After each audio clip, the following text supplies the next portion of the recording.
Correria do dia a dia também para os pais, né, que hoje ambos precisam trabalhar fora, ou seja, entra nessa situação, nem todos podem deixar o emprego, como aconteceu nesse caso. Precisam organizar a rotina com os pequenos, mas como saber se não estamos pecando no acúmulo de atividades com os pequenos? O que, como vimos, né, na reportagem, pode levar ao estresse infantil? Para conversar conosco sobre esse assunto, nós recebemos o médico pediatra, Dr. Juarez Furtado. Boa tarde, Dr. Juarez. Boa tarde, Cris, é um prazer. Prazer estar aqui conosco. É um prazer. O que fazer nesta hora difícil para os pais, porque eu acredito e quero continuar acreditando que nenhum pai vai deixar, por exemplo, o filho na escola, vamos dizer, o tempo integral, ou seja, de alguma forma, se não precisar, não é mesmo? Então, Cris, nós estamos com um problema muito sério, que é justamente isso. Precisar ou não precisar. Hoje em dia, a sociedade, a dinâmica que está ocorrendo, né? A mulher teve que botar calça e ir para o meio da rua, ir para o campo de batalha, porque tem que trocar de carro, porque tem todo ano, porque tem que trocar de televisão, ou seja, para aumentar a renda, para eles poderem terem as coisas. E aí, quem está perdendo nisso tudo, quem está perdendo é que o núcleo, a célula, a família, ela está se quebrando.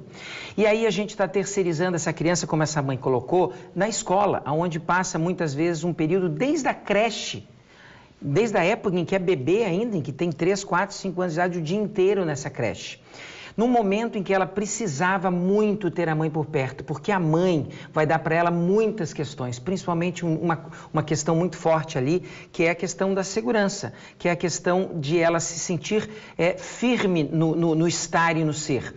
Então, quando hoje a gente pega uma criança que está num momento, tu vê, a gente sabe dentro da medicina antroposófica que até os 7 anos de idade, todas as forças que estão construindo o corpinho físico da gente, dessas crianças, ou seja, até os 7 anos de idade é o corpo físico delas que precisa de nutriente, não é o cérebro, não é a cabeça, não é o cognitivo, não é o intelecto.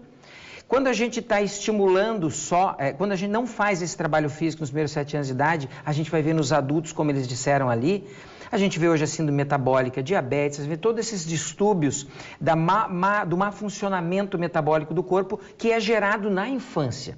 Primeiro que vai para uma escola onde não tem a mesma alimentação que teria em casa. Alimentação viva, o que a criança precisa não é o que está em pacote, não é o que está em lata e não é o que está em caixa, é o que está vivo e que é feito na hora pela mãe. Isso é fundamental. Então, você imagina... Ai, me deu saudade agora. Te deu saudade. Então, a gente fica assim, Chegar meu Deus... da escola morrendo de fome. Não é assim? Chegava morrendo de fome e a mãe com uma comida boa feita, né? Isso no fogão a lenha, então, na época da bisa, melhor ainda. Agora, você imagina. Então, nós temos esses 7 anos onde a criançada tinha que estar correndo, pulando e brincando. Elas estão lá, tendo... muitas, como ali, aquele ritmo todo. Tem criança que só falta usar gravata, né, Cris? Porque assim, ó, é inglês... é francês, é informática, sabe, são matérias excessivas no momento em que a criança não precisaria daquilo. É como disse na matéria mesmo, os pais não tiveram, querem dar para a criança. Só que tudo tem o seu tempo, Cris, tudo tem o seu tempo. É interessante, eu pego as crianças, a mãe no consultório, e como a gente trabalha com homeopatia, a homeopatia você precisa conhecer a família e a criança. Não conhecer só a orelha, o nariz, a sinusite, o estômago, não. Conhecer quem é aquela criança. O sistema familiar. E o sistema familiar. E aí você pergunta para a mãe assim, me descreve o teu filho. Né? Como é que é o seu filho?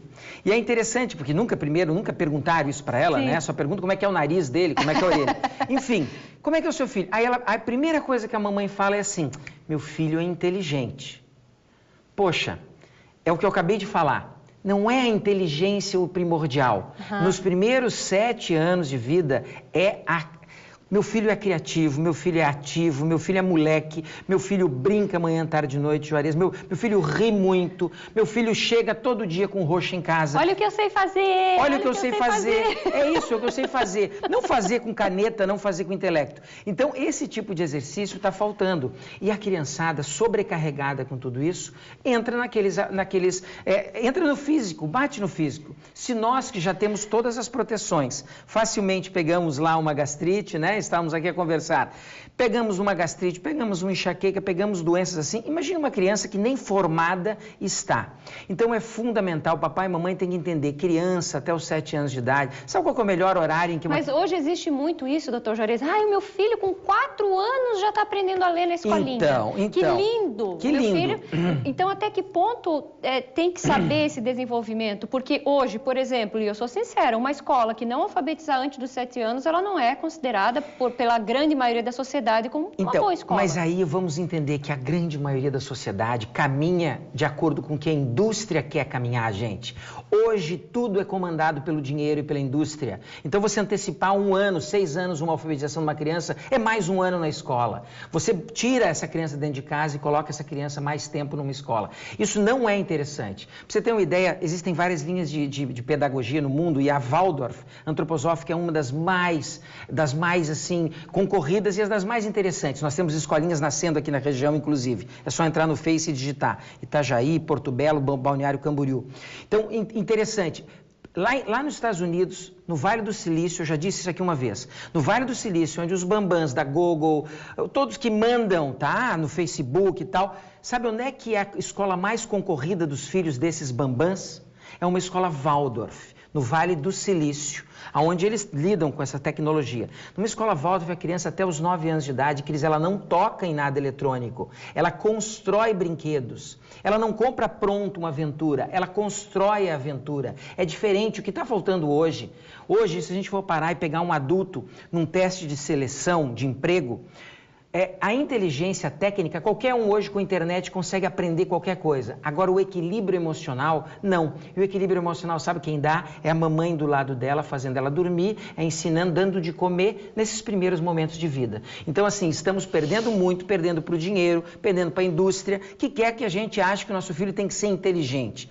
Eu vou dizer para vocês, no Vale do Silício, onde tem os bambãs que mandam no mundo da tecnologia, eles já sabem que não é isso assim que funciona. Então, por que a gente também não acorda para esse tipo de coisa? O negócio, então, é voltar um pouquinho, soltar o freio, ficar mais tempo com as crianças, o mais tempo possível. Elas precisam da presença física, elas não precisam, é só presença física. Tu sabe disso, que tu tem filhotes, O né? mundo deles é os pais, né?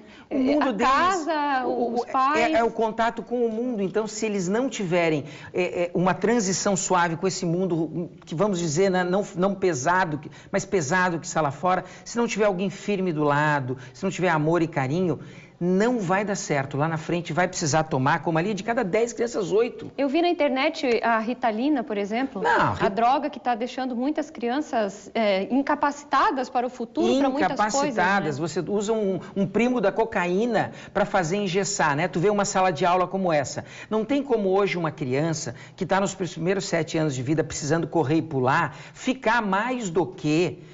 Sabe qual o tempo que nós ficávamos parados para prestar atenção numa sala de aula antigamente? Lembra, nossas aulas eram 40, 50 minutos, não era? Era. Sabe qual que é hoje o time para eles pararem e focarem naquilo que estão aprendendo? Não. É o time da televisão, 6 minutos. É o time que nós estamos tendo aqui. 6 minutos de conversa, 1 minuto e meio de intervalo. Se não for nesse time, eles não apreendem. Eles fazem o quê? Olha que lindo aquilo ali, olha que lindo aquilo lá. Eles não focam, Cris. Então, assim, ou as escolas mudam, e algumas já estão mudando, e precisam, tá? No planeta inteiro já estão mudando, e precisa ser revista, até porque eu vou dizer para você, o professor é muito mais médico do que o médico. O professor, ele, na verdade, ele cura uma criança. O médico, ele remedia, ele tenta tapar os erros que a pedagogia, que o educar, que é aquela questão de tirar de dentro do latim, né? Se a gente for pegar a etimologia da palavra, não é botar para dentro dele matéria em apostila, é tirar de dentro dele a curiosidade, a capacidade, a imaginação. Porque daí sim ele vai ser um adulto muito mais feliz lá na frente. Obrigada, doutor Juarez. É sempre um prazer estar aqui, conversar sobre esse assunto. Está convidado para a gente voltar a falar. Então, vamos voltar a falar então sobre os medicamentos que estão sendo aplicados para as crianças. Combinado? Combinado. Então, em breve, vamos falar sobre esse assunto de novo. Obrigada. Que bom.